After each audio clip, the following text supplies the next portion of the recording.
Congress BJP ನಡುವೆ Nari Shakti bill ಜಟಾಪಟಿ ಜೋರಾಗ್ತಾ ಇದೆ. ಮಹಿಳಾ ಮೀಸಲಾತಿ ಫೇಲ್ ಆಗಿದ್ದನ್ನೇ ಅಸ್ತ್ರ ಮಾಡಿಕೊಂಡ ಎನ್ಡಿಎ ಮೈತ್ರಿಕೂಟದ ಮೇಲೆ ಮುಗಿಬಿದ್ದಿದೆ. ರಾಜಕೀಯ ನಾಯಕರ ಆರೋಪ ಪ್ರತ್ಯಾರೋಪ ಹೇಗಿದೆ ಬನ್ನಿ ನೋಡೋಣ. ಕಾಂಗ್ರೆಸ್ ಬಿಜೆಪಿ ನಾಯಕರ ನಡುವೆ ನಾರಿ ಶಕ್ತಿ ಬಿಲ್ ಜಟಾಪಟಿ. ದಕ್ಷಿಣ ಭಾರತದ ಮೇಲೆ ರಾಜಕೀಯ ಸರ್ಜಿಕಲ್ ಸ್ಟ್ರೈಕ್ ಎಂದ ಕಾಂಗ್ರೆಸ್. ವಿಪಕ್ಷಗಳ ವಿರುದ್ಧ ಮಹಿಳಾ ವಿರೋಧಿ ಸಂದೇಶ ಸಾರಲು ಬಿಜೆಪಿ ತಯಾರಿ.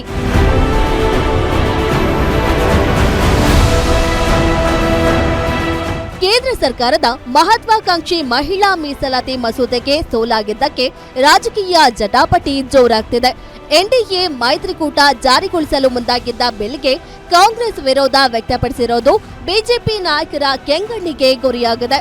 ಮಹಿಳೆಯರ ವಿರೋಧಿ ಎಂದು ಕಾಂಗ್ರೆಸ್ನ ಮೈತ್ರಿ ಪಕ್ಷಗಳ ವಿರುದ್ಧ ಮೋದಿ ಸೇರಿದಂತೆ ಕಮಲ ಕಲಿಗಳು ಆರೋಪ ಮಾಡುತ್ತಿದ್ದಾರೆ. ಜೊತೆಗೆ ಕಾಂಗ್ರೆಸ್ ವಿರುದ್ಧ ರಾಷ್ಟ್ರಾದ್ಯಂತ ಬಿಜೆಪಿ ಹೋರಾಟಕ್ಕೆ ಕರೆ ನೀಡಿದೆ. ನಾರಿ ಶಕ್ತಿಗೆ ಬಲ ತುಂಬಬೇಕಾದ ಯೋಜನೆಗೆ ಕಾಂಗ್ರೆಸ್ ಬೇಕಂತಲೇ ಸೋಲು ಕಾಣಿಸಿದೆ. ಕಾಂಗ್ರೆಸ್ ಯಾವತ್ತಿಗೂ ಮಹಿಳಾ ವಿರೋಧಿಯಾಗಿದೆ ಅನ್ನೋ ಸಂದೇಶ ಸಾರಲು ಬಿಜೆಪಿ ಹೊರಟಿದೆ.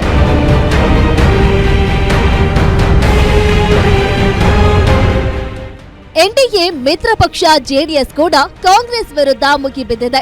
ಇದೇ ವಿಚಾರಕ್ಕೆ ಪ್ರತಿಕ್ರಿಯೆ ನೀಡಿರೋ ಕೇಂದ್ರ ಸಚಿವ ಎಚ್.ಡಿ. ಕುಮಾರಸ್ವಾಮಿ ಎನ್ಡಿಎ ಕೂಟದ ವಿರುದ್ಧ ವಾಗ್ದಾಳಿ ಮಾಡಿದ್ದಾರೆ. ವಿಪಕ್ಷಗಳು ಮಹಿಳಾ ಮೀಸಲಾತಿ ಬಿಲ್ ಅನ್ನ ವಿಫಲಗೊಳಿಸಿ ಆನಂದ ಪಡ್ತಿವೆ, ಮಹಿಳಾ ವಿರೋಧಿ ಅನ್ನೋದನ್ನ ಸಾಬೀತು ಮಾಡಿದ್ದಾರೆ ಅಂತ ಕಿಡಿಕಾರಿದ್ದಾರೆ. ಮೂರು ಪ್ರಮುಖವಾದ ಬಿಲ್ಗಳನ್ನ ಮಂಡನೆ ಮಾಡಿದ್ರು.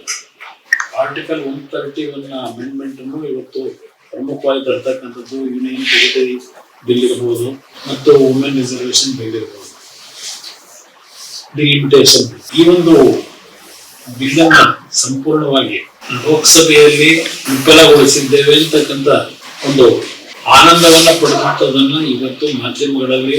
ಎನ್ಡಿಎ ನಾಯಕರ ಆರೋಪಕ್ಕೆ ಕೆರಳಿ ಕೆಂಡವಾಗಿರೋ ಕಾಂಗ್ರೆಸ್, ನಾವು ಮಹಿಳೆಯರ ಪರ ಇದ್ದೇವೆ. 2010ರಲ್ಲಿಯೇ ಸೋನಿಯಾ ಗಾಂಧಿ ಬಿಲ್ ಮಂಡಿಸಿದ್ರು. ಲೋಕಲ್ ಬಾಡಿ ಎಲೆಕ್ಷನ್ ನಲ್ಲಿ 50% ಮೀಸಲಾತಿ ನೀಡಿದ್ರು. ಬಿಜೆಪಿ ಇದನ್ನ ರಾಜಕೀಯವಾಗಿ ಬಳಸಿಕೊಳ್ತಿದೆ ಎಂದು ಕಾಂಗ್ರೆಸ್ ನಾಯಕರು ವಾಗ್ಬಾಣಗಳನ್ನ ಬಿಟ್ಟಿದ್ದಾರೆ. It means that bill was not in existence, but still he brought amendment. To which bill? I want to ask. So, just he is playing to the gallery. Just he is playing that I am for women and only the opposition parties are against it. Therefore, I condemn it. What Modi's statement is there, and we are for women's bill. ನೋಡ್ರಿ, ಕಾಂಗ್ರೆಸ್ ಅವ್ರ ಮೇಲೆ ಮಹಿಳಾ ವಿರೋಧಿ ಅವರು ಇದನ್ನ bill ಸೋಲ್ತದೆ ಅಂತ ಗೊತ್ತಿದ್ರು ಕೂಡ ತಂದಿದ್ರು. ಯಾರತ್ರ ನಾವು ಪ್ರಜಾಪ್ರಭುತ್ವದಲ್ಲಿ ನಾವೆಲ್ಲ ಪ್ರತಿನಿಧಿಗಳಲ್ವಾ, ನಮ್ಮ ಪಾರ್ಟಿಯವರಲ್ಲ. ಅವರು ಗೆದ್ದಿಲ್ವ, 240 ಜನ ಗೆದ್ದಿಲ್ವ? ಅವರು ಕರೆದು ಮಾತಾಡ್ಬೇಕಾಯ್ತು. ಯಾಕೆ ಮಾತಾಡಿಲ್ಲ, ಏನ್ ಮಾಡ್ತಾ ಇದೀವಿ ಏನು ಅಂತ ಹೇಳ್ಬೇಕಾಯ್ತು. ಇದೆಲ್ಲ ಚರ್ಚೆ ಮಾಡಿ, ಇದು ಅವರೊಬ್ಬರ ಆಸ್ತಿ ಅಲ್ಲ, ಮಹಿಳಾ ದೇಶದ ಆಸ್ತಿ. 23ರಲ್ಲಿ ಈಗಾಗಲೇ ಇದನ್ನ ಅಪ್ರೂವ್ ಕೊಟ್ಟಿದೆ, ಎಲ್ಲರೂ ಸದನದಲ್ಲಿ ಕೊಟ್ಟಿದ್ದಾರೆ, ಪಾರ್ಲಿಮೆಂಟ್ ಅಲ್ಲಿ. ಸೊ ಈಗ ಮತ್ತೆ ತರದ ಅವಶ್ಯಕತೆ ಇಲ್ಲ. ಅವರು ಹಿಡನ್ ಅಜೆಂಡಾ ಡಿಲಿಮಿಟೇಷನ್ ಮಾಡ್ಲಿಕ್ಕೆ ಲಿಂಕ್ ಮಾಡಿದ್ರು. ದೊಡ್ಡ ಸಮಸ್ಯೆ ಅಲ್ಲೇ. ನಿನ್ನೆ ಕೂಡ ಪಾರ್ಲಿಮೆಂಟ್ ಅಲ್ಲಿ ಎಷ್ಟೋ ಜನ ಹೇಳಿದ್ರು, ಈಗಾಗಲೇ ಪಾಸ್ ಮಾಡಿದೀವಿ, 33 ಕೊಡಿ. ಒಟ್ನಲ್ಲಿ ಮಹಿಳಾ ಮೀಸಲಾತಿ ಮಸೂದೆ ಸೋಲು ಕೇಂದ್ರಕ್ಕೆ ಹಿನ್ನಡೆ ಆಗಿರೋದಂತೂ ಸ್ಪಷ್ಟವಾಗಿದೆ.